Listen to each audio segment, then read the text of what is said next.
Whispers in Pinehaven arrival in the quiet town.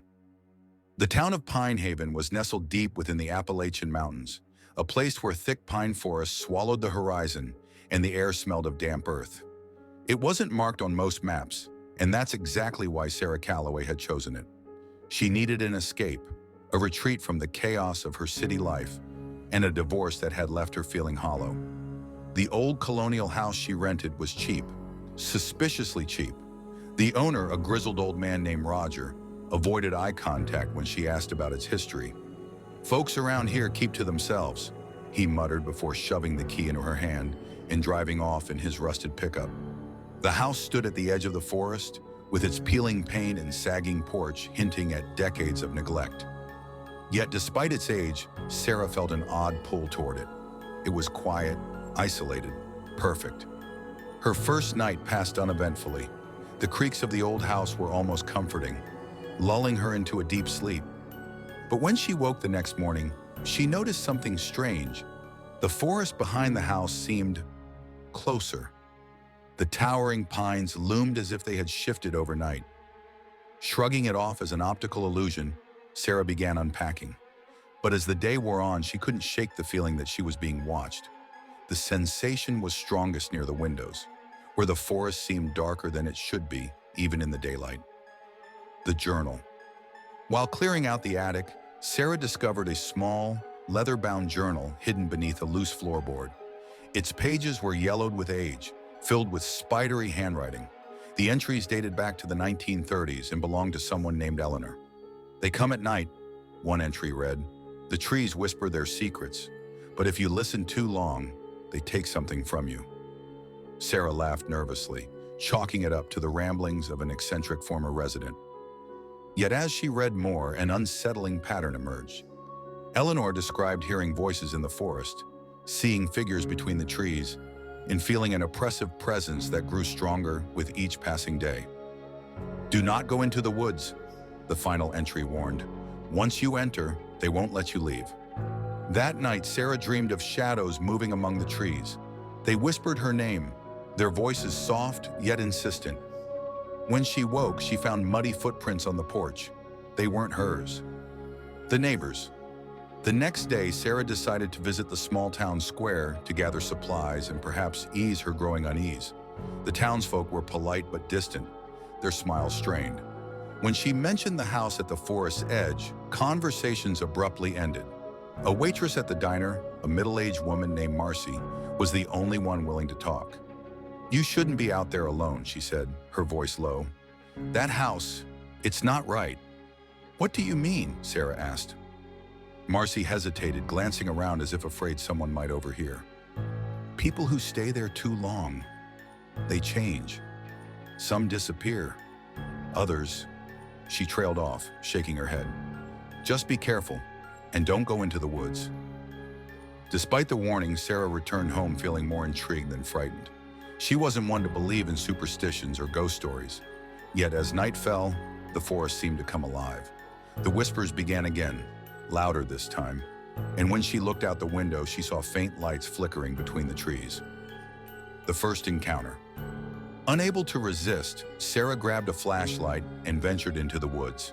The air grew colder with each step, the trees pressing closer together as if trying to block her path. The whispers grew louder, forming fragmented sentences she couldn't quite understand. After what felt like hours, she stumbled upon a clearing. In the center stood a massive oak tree, its gnarled branches stretching toward the sky like skeletal fingers. At its base lay a circle of stones, each etched with strange, unrecognizable symbols. As she approached, the whispers stopped. The silence was deafening, pressing against her ears like a physical weight. And then she saw them, figures emerging from the shadows, their eyes glowing faintly in the darkness. They were human-like, but wrong. Their limbs were too long, their movements jerky and unnatural. Sarah froze, her flashlight trembling in her hand. One of the figures stepped closer, its face a twisted mask of decay and malice. "You shouldn't have come," it rasped, its voice echoing as if a dozen others were speaking in unison. She turned and ran, branches clawing at her skin as she fled back to the house. When she finally slammed the door shut behind her, she realized her flashlight was gone. The truth: over the next few days, Sarah became obsessed with Eleanor's journal. She pieced together the cryptic entries, uncovering a horrifying truth. The forest was alive, a sentient entity that fed on fear and despair. It lured people in with whispers and illusions, trapping them in an endless cycle of torment. She also discovered that Eleanor had tried to escape, but the forest wouldn't let her. The final entry hinted at a ritual, a way to appease the forest and buy time. It required an offering, something precious. Desperate, Sarah decided to follow Eleanor's instructions. She placed a family heirloom, a locket her mother had given her, at the base of the oak tree. For a moment, the forest seemed to relent. The whispers faded, and she felt a strange sense of relief. But it didn't last. The following night, the forest struck back. The house trembled as if caught in an earthquake, the windows shattering as the whispers rose to a deafening roar. Shadows poured into the room, twisting and writhing like living things.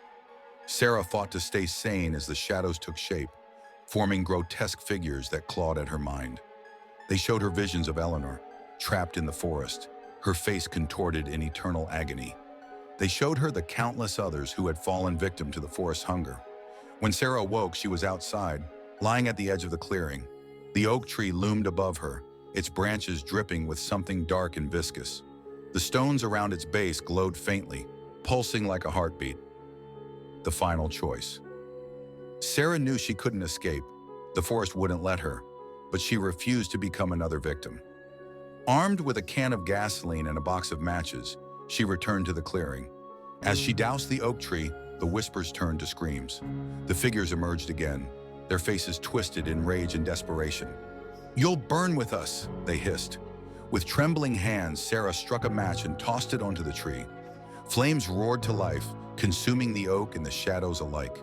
The forest howled in fury, the ground shaking as if the earth itself were rebelling. And then, silence. Epilogue. Sarah was found weeks later, wandering the highway miles from Pinehaven. She couldn't remember how she escaped, but the memories of the forest haunted her. The town, she later learned, had vanished, swallowed by a massive wildfire that no one could explain. But sometimes, late at night, she still hears the whispers.